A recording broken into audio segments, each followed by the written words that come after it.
अस्सलाम वालेकुम। कैसे हैं आप? सब ठीक ठाक? उम्मीद है सब ठीक होंगे। आज हम बना रहे हैं आलू के कटलेट्स। आलू के कटलेट्स के लिए हमने ये 3 आलू जो है उबाइल करके रख लिए हैं और इसके लिए हमने ये एक प्याज जो है बारीक चॉप कर लिया है इस तरीके से। ये एक बड़ी हरी मिर्च है, इसे हमने चॉप कर लिया है। ये हरा धनिया है। हाफ़ टी स्पून जो है ज़ीरा है, सफ़ेद ज़ीरा है। ये हाफ़ टी स्पून कुटी हुई लाल मिर्चें हैं। ये नमक हस्बे ज़ायका है और ये अपना साबुत धनिया है जो हमने भून के इसको पीस लिया है बारीक। आलू के थोड़े थोड़े से यूं करके कट करेंगे। अब हम इसे थोड़ा थोड़ा सा मैश करेंगे। उसके बाद मसाले इसमें ऐड करेंगे और ये भी बहुत आसान रेसिपी है, बहुत जल्दी बनने वाले हैं कटलेट। हमारे मैश हो गए हैं, हमने इन्हें पहले ही उबाइल कर लिया था अच्छे तरीके से।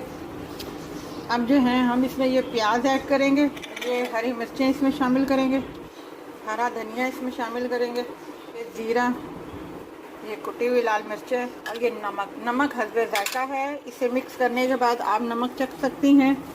अगर नमक कम हो तो आप थोड़ा सा और शामिल कर लें। टिक्कियाँ बनाएंगे। अगर आपके हाथों में थोड़ा सा ये चिपक रहा है, हल्का हल्का सा पानी इसको लगा के इसको सेट कर सकती हैं।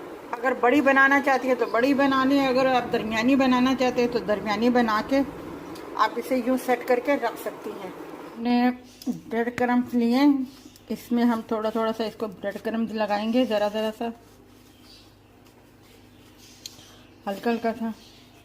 हल्की आंच पे हम इसे गोल्डन थोड़ा सा करेंगे। ये देखें हमारे कटलेट्स जो हैं गोल्डन हो गए हैं और इन्हें जो टर्न करना है बड़े प्यार से टर्न करना है क्योंकि हमने इनके ऊपर अंडा नहीं लगाया। और अगर आप समझ रहे हैं कि आपसे ये कटलेट्स टूट रहे हैं तो आप अंडे में डिप करके फिर ब्रेड क्रम्स लगा लीजिएगा। कोई ऐसा मसला नहीं है, कोई ऐसी बात नहीं है। अब हम इसे उतार रहे हैं और दूसरे वाले जो है वो अपना इसी तरीके से बना रहे हैं, फ्राई कर रहे हैं। अच्छा, ये भी रेसिपी रमज़ान के हवाले से है। ये कोशिश थी कि रमज़ान सबके माशाल्लाह अल्लाह ताला के हुक्म से सबके अच्छे गुजरें। आलू के कटलेट्स तैयार हैं और अगर आप भी इसी तरीके से बनाएंगे तो आपके इंशाल्लाह नहीं टूटेंगे, नहीं कुछ भी होगा। आप ज़रूर बनाइएगा। और मसाला हमने बिल्कुल हस्बे ज़ायका रखा है। अगर आप चाहते हैं थोड़े स्पाइसी हों तो आप इसमें मसाले ज़्यादा ऐड कर सकते हैं। केचप के साथ, हरी चटनी के साथ इसे सर्व कीजिएगा और अपना ख्याल रखिएगा और हमारे चैनल को सब्सक्राइब कीजिएगा, लाइक कीजिएगा, शेयर कीजिएगा।